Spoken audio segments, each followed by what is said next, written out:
We start out towards Salt Mills, where we pass the local water pump, which doesn't work anymore.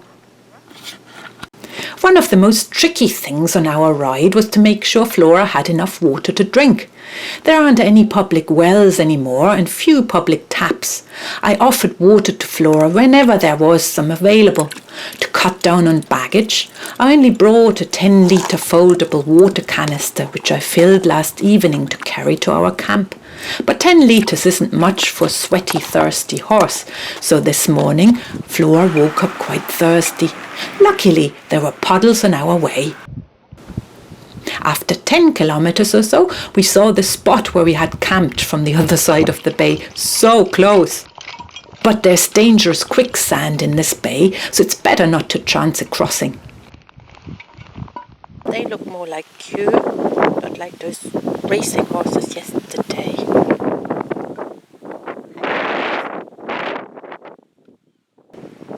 Fields go right up to the beach, and erosion seems to be a big problem here.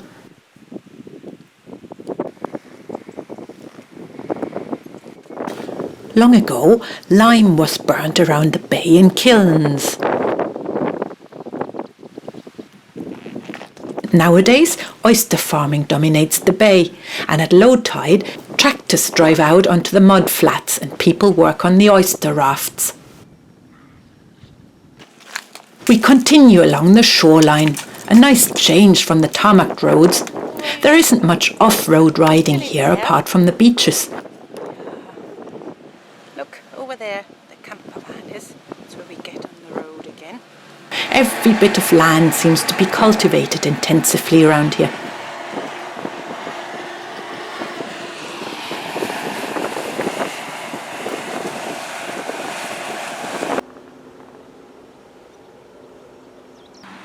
We stop in Wellington Bridge for lunch.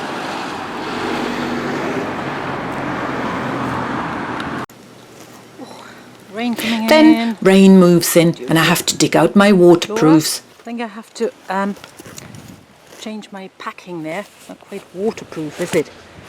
By the time I put them on and repacked, the rain has stopped again. But no complaints, all the better. Okay, got the fire lit again.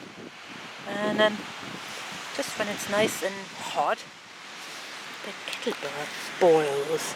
And I don't need all this hotness now. Soup again, for starters, with a portion of crackers. And then for mains we have couscous.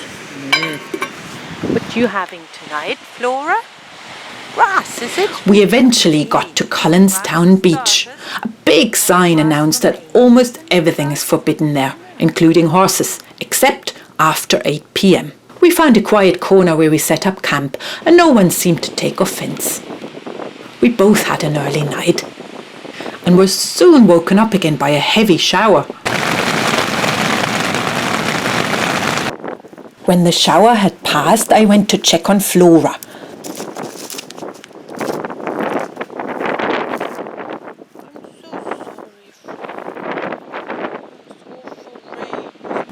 Well, the shower's passed and Flora is still in her paddock.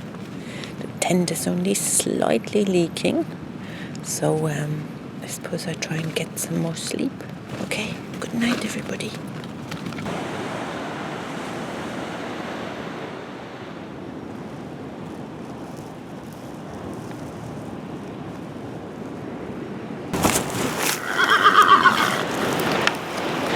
Enjoy your breakfast now. But look at that sky and the sea. The tent held out okay. Only that I couldn't stretch it properly at the back because of the walk. And there's a puddle there now.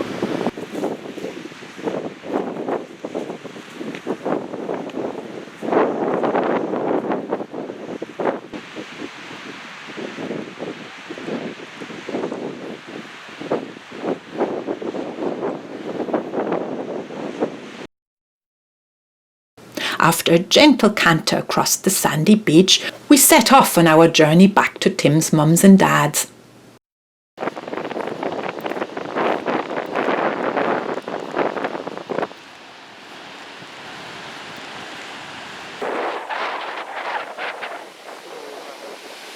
Big waves, aren't there? Big waves. There's Hookhead in the distance, and a house covered in seashells on the edge of the cliff.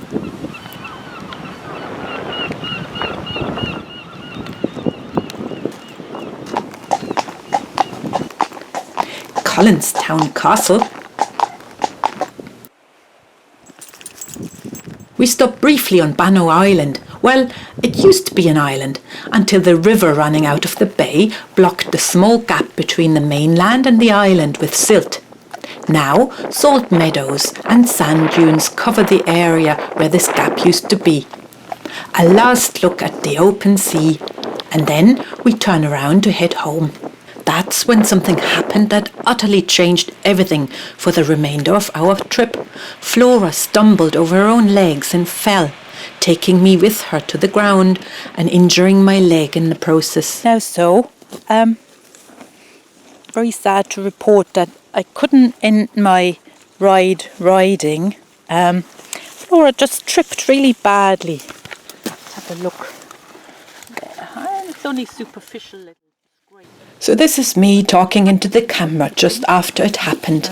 Well, she's fine again, as you can see. She's eating leaves. She fell on my ankle, and it twisted quite badly. I don't know what's happening really. It doesn't seem to swell up much. I can't really see anything through the shoe.